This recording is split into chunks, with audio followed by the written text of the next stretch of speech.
Welcome to భూలోక స్వర్గం. ఈరోజు వీడియోలో టొమాటోస్ని హార్వెస్ట్ చేసుకుంటున్నాను. ఇవి రెగ్యులర్ టొమాటోస్ కాదు, ఇదేమో అటామిక్ గ్రేప్ టొమాటో. అలానే జీబ్రా టొమాటోస్ని కూడా హార్వెస్ట్ చేసుకుంటున్నాను. అండ్ కొంచెం తోటకూర కూడా ఉంది, దాన్ని కూడా కోసుకుంటాను. అయితే వీడియోని స్టార్ట్ చేసే ముందు ఇప్పటివరకు మన ఛానల్కి సబ్స్క్రైబ్ చేసుకోకపోతే తప్పకుండా సబ్స్క్రైబ్ చేసుకోండి. అలానే పక్కనే ఉన్న బెల్ ఐకాన్ని ప్రెస్ చేసి ఆల్ అని ఉంటుంది, దానిపైన క్లిక్ చేశారనుకోండి నేను వీడియోస్ పెట్టిన వెంటనే మీకు తెలుస్తాయి. అయితే ఇప్పుడు లేట్ చేయకుండా వీడియోని స్టార్ట్ చేసేద్దాం.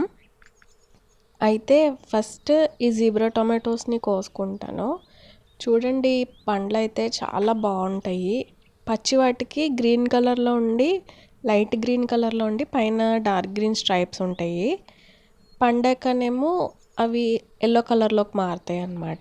కాయేమో రెడ్ కలర్లో అయ్యి పైన ఎల్లో కలర్ స్ట్రైప్స్ వస్తాయి. దగ్గరగా చూపిస్తాను చూడండి. ఇవి ఏంటంటే హెయిర్లూమ్ వెరైటీ అనమాట. అంటే చాలా జనరేషన్స్గా వీటిని సాగు చేస్తూ వస్తున్న పాత రకం టొమాటో. ఇంకా దీన్ని హైబ్రిడ్ చేయలేదు. టేస్ట్ వైజ్ కూడా సూపర్ ఉంటుంది. స్లైట్గా ట్యాంగీనెస్ ఉంటుంది, కానీ ప్రతి బైట్లో స్వీట్ బ్యాలెన్స్ కూడా ఉంటుంది. వీటిని గార్డెన్లో పెంచడం చాలా ఈజీ. ఇంకా ఇవి డిసీజెస్కి రెసిస్టెంట్ కూడా. ఎక్కువగా ఏమీ తెగుళ్ళు కూడా నాకు కనిపించలేదు. జస్ట్ ఇప్పుడే అక్కడక్కడ మిల్లీ బగ్స్ కనిపిస్తున్నాయి, కానీ అది కూడా 3-4 ఉన్నాయి అంతే. అసలు ఎక్కడ ఏ తెగుళ్ళు రాలేదు ఇప్పటి వరకు. ఇది రెండోసారి నేను కోయడం. ఇప్పుడే నాకు మిల్లీ బగ్స్ కనిపించాయి అక్కడక్కడ.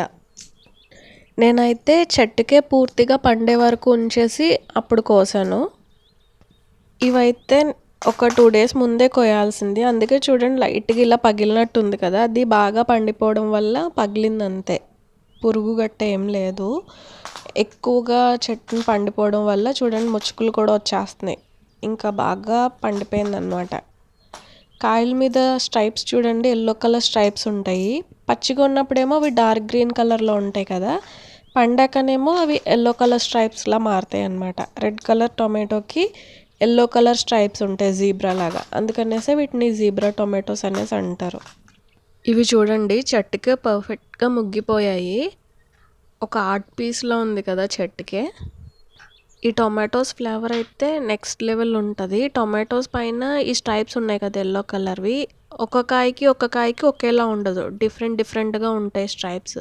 దీని స్కిన్ థిక్గా ఉంటుంది. చూడండి, ఎంత బాగా ముగ్గిపోయినా సరే కాయ అయితే మెత్తబడలేదు. ఎక్కువ రోజులు వీటిని స్టోర్ చేసుకోవచ్చు, ఎందుకంటే వీటి స్కిన్ గట్టిగా ఉంటుంది కదా, అందుకనేసే. ఇంత ఇలా ముగ్గిపోయినా సరే కాయ అయితే చూడండి అసలు మెత్తబడలేదు. అలానే ఇవి సలాడ్స్కి పర్ఫెక్ట్. అండ్ శాండ్విచెస్లో అయితే హెవెన్లీ టేస్ట్ వస్తుంది, అంత బాగుంటాయి శాండ్విచెస్లోకి. ఇలాంటి వెరైటీ టొమాటోస్ మనకి బజార్లో అయితే దొరకవు. కావాలంటే మీరు మీ గార్డెన్లో పెంచుకుంటే మీరు కూడా ఎంజాయ్ చేయొచ్చు వీటి ఫ్లేవర్ని, వీటి టేస్ట్ని. ఈ టొమాటోస్కి పైన ప్యాటర్న్స్ బాగున్నాయి కదా ఎల్లో కలర్ స్ట్రైప్స్తో, అలానే లోపల కట్ చేస్తే లోపల కూడా చాలా ఇంట్రెస్టింగ్ ప్యాటర్న్స్ ఉంటాయి. చాలా అందంగా ఉంటుంది కాయ. అండ్ ఈ కాయలు సైజ్ కూడా ఇంతకన్నా పెద్దవి పెరిగిపోవు. చిన్న సైజ్ నుంచి మీడియం సైజ్ వరకు అవుతాయి అంతే. బాగా పెద్ద సైజులో ఒక్కొక్క కాయ 1/2 kg అంత సైజు అదగవు. ఇప్పుడు నేను చూపిస్తున్నాను కదా, ఆ సైజులోనే అవుతున్నాయి ఈ కాయలు అయితే. మీకు తెలుసు కదా, నేనైతే అన్ని ఆర్గానిక్ ఫర్టిలైజర్స్ ఇస్తాను. కెమికల్స్ అయితే ఏది వాడను. పెస్టిసైడ్ కానీ కెమికల్ పెస్టిసైడ్ కానీ ఏది వాడలేదు. ఓన్లీ ఆర్గానిక్ ఫర్టిలైజర్సే నేను తయారు చేసినవి మాత్రమే ఇచ్చాను. కాయలు అయితే చాలా బాగా కాసినాయి. చూసారు ఎన్ని కాయలు వచ్చినాయో. నేను ఇంకా కోస్తానే ఉన్నాను, చాలా కాయలు ఉన్నాయి. 2 డేస్ బ్యాక్ కూడా కోసాను, అప్పుడు వీడియో చేయలేదు, కానీ 2 డేస్ బ్యాక్ కూడా బాగా ముగ్గిపోయిన పళ్ళు ఉంటే కోసాను. ఇంకా ముగ్గుతాయి అనేసి వీటిని ఉంచేసాను అనమాట. ఎలాగే ఇంట్లో చెట్టే కదా, బాగా ముగ్గే వరకు ఉంచుకుంటే బాగుంటుంది కదా టేస్ట్ అనేసి బాగా ముగ్గే వరకు ఉంచేసాను చెట్టుకే.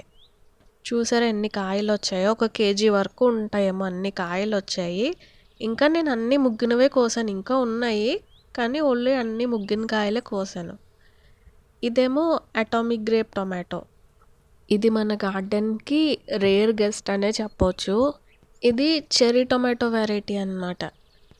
ఇదైతే ప్రతి పండు ఒక కలర్ఫుల్ జ్యువెల్లా ఉంటుంది. దీనిపైన కలర్స్ అయితే చాలా బాగుంటాయి, కలర్ఫుల్గా ఉంటుంది. Deep purple, green colour, orange హైలైట్స్తో చాలా బాగుంటుంది. ఇదైతే పిందిగా ఉన్నప్పుడు అలా ఉంటుంది, పండితే ఇలా దీనిపైన అన్ని కలర్స్ వస్తాయి. చూడండి, ఆరెంజ్ కలర్ హైలైట్స్తో, dark blue colour, purple colour, green colour అన్నీ కలిసి ఉంటాయి. ఇది పండిపోయిన కాయే. ఇందాక నేను మీకు చూపించింది పిందు, అలా ఉంటుంది పిందు అయితే. పండిపోతే ఇలా ఉంటుంది. దీనిపైన స్కిన్ కొంచెం గట్టిగా ఉంటుంది కానీ లోపల జ్యూసీగానే ఉంటుంది కాయ. ఇది చూడ్డానికి ఇంత అట్రాక్టివ్గా ఉంటుంది అనేసి దీనికి నేమ్ అటామిక్ గ్రేప్ అనేసి పెట్టడంలో తప్పులేదు. ప్రతి బైట్లో ఫ్లేవర్ లిటరల్లీ బస్ట్ అవుతుంది, అంత బాగుంటుంది ఇదైతే. నిజానికి టొమాటోని బర్డ్ అని ఆయన సృష్టించాడు కాలిఫోర్నియాలో, అందుకే దీన్ని బర్డ్స్ అటామిక్ గ్రేప్ టొమాటో అనేసి కూడా అంటారు. ఇవి కూడా మనకి మార్కెట్స్లో దొరకవు, కావాలంటే మనం గార్డెన్లో పెంచుకోవచ్చు. వీటి పేరుకు తగ్గట్టే వీటి టేస్ట్ కూడా అటామిక్ లెవెల్లో ఉంటుంది. కావాలంటే వీటి సీడ్స్ మనకి ఆన్లైన్లో దొరుకుతాయి, తెప్పించుకుని ట్రై చేయండి. ఇక్కడ కాయ చూడండి స్ప్లిట్ అయింది కదా, కాయ అలా స్ప్లిట్ అయితే పండిందని అర్థం. ఇక్కడేమో కొన్ని కాయలు ఎందుకో మాడిపోయాయి రెండు. వీటికి కూడా చూడండి కలర్ ఎంత బాగుందో.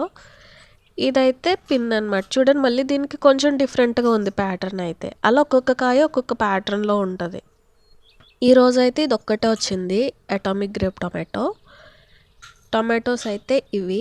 నెక్స్ట్ తోటకూరని కోసుకుందాము. చూసారు ఎంత తోటకూర వచ్చేసిందో. ఇవి నేను సీడ్స్ వేయలేదు, వాటంటా అవే వచ్చేసాయి. ఇలా మొత్తం వచ్చేసాయి అన్నమాట, పెద్దగా అయిపోతున్నాయి కదా, ఇంకా అందుకనేసి మొత్తం కోసేసుకుంటే పప్పులోకి వేసుకోవచ్చు కదా అనేసి కోసేస్తున్నాను. వేర్లతోటే లాగేస్తున్నాను, ఇందులో వేరే మొక్క ఏదన్నా వేసుకోవచ్చు కదా అందుకనేసి మొత్తం లాగేస్తున్నాను. చూడండి వేర్లు అయితే ఎంత బలంగా వెళ్ళిపోయినాయో లోపలికి, చాలా గట్టిగా లాగాల్సి వస్తుంది. తోటకూర అయితే నేను విత్తనాలు వేయడం మానేసాను, ఎందుకంటే ప్రతి కుండీలో ఇలా వచ్చేస్తుంది, ఇంకెందుకు విత్తనాలు వేసుకోవడం అనేసి ఇలా ఇంకా ప్రతి కుండీలో వచ్చింది తీసేస్తున్నాను. కానీ ఇంత పెద్ద అయ్యే వరకు ఉంచకూడదు. ఈ తోటకూర కూడా బాగా పెరిగిపోయి అందులో చిన్న మొక్క ఉందనుకోండి దాన్ని చంపేస్తుంది. అందుకనేసే తోటకూరను మాత్రం చిన్నగా ఉన్నప్పుడే కోసేసుకోవాలి, ఇలా మొక్కలు ఉండే దాంట్లోకి ఉంటే మాత్రం. చూసారు ఇందులో ఉన్న మొక్క అయితే చచ్చిపోయింది, తోటకూర మాత్రం ఎంత హెల్తీగా ఉన్నాయో. వేర్లు లోపలికి పంపేసి ఆ మొక్కకున్న బలమంతా ఇవే లాగేస్తున్నాయి. చిన్నగా ఉన్నప్పుడే కోసేద్దాం అనుకున్నాను కానీ నాకు అంటే తోటకూరతో పని లేదు, అందుకనేసి కోయలేదు ఫస్ట్. ఇంకప్పుడు పప్పులోకి వేసేయమందాము అనేసి ఇంకా కోసేస్తున్నాను. చూసారు ఎంత వచ్చిందో తోటకూర, ఒక పెద్ద కట్ట అంత వచ్చింది. కానీ ముద్రకాడలు ఉన్నాయి కదా, ఆకులే ఇంక మనకు పనిచేస్తాయి తోటకూర అయితే. ఇది విరజాజి పాదనమాట. దీనికి పువ్వులు అయితే తక్కువ పూస్తున్నాయి, చాలా ఎక్కువ పూసేవి. ఇది నేను బ్లాక్ కవర్లో పెట్టాను, నర్సరీ కవర్లో, అంటే మట్టి గట్టిగా అయిపోయింది అందుకనేసి ఇలా తక్కువ పూస్తున్నాయి. ఇవి స్మెల్ బాగా వస్తాయి, సన్నజాజి స్మెల్ రాదు కానీ విరజాజి స్మెల్ బాగుంటాయి. దీన్ని అయితే రీపోటింగ్ చేయాలి. చూడండి ఎంత గట్టిగా అయిపోయిందో. ఈ మొక్కను మళ్ళీ మట్టి అంతా తీసేసి మార్చాలి. సో ఇదండి ఇవాల్టి చిన్ని హార్వెస్ట్. ఈ వీడియో ఎలా అనిపించిందో మీకు కామెంట్స్లో చెప్పండి. అలానే ఈ వీడియో నచ్చితే ఈ వీడియోకి ఒక లైక్ చేసి మన ఛానల్కి సబ్స్క్రైబ్ చేసుకొని పక్కనే ఉన్న బెల్ ఐకాన్ని ప్రెస్ చేయడం మర్చిపోకండి. అండ్ ఈ వీడియో మీకు ఇన్ఫర్మేటివ్గా అనిపిస్తే, వేరే వాళ్ళకి ఉపయోగపడుతుంది అని అనుకుంటే మీ ఫ్రెండ్స్లో కానీ ఫ్యామిలీ మెంబర్స్లో కానీ గార్డెనింగ్ అంటే ఇంట్రెస్ట్ ఉండి గార్డెనింగ్ చేసే వాళ్ళు ఎవరైనా ఉంటే వాళ్ళతో ఈ వీడియో షేర్ చేసుకోండి.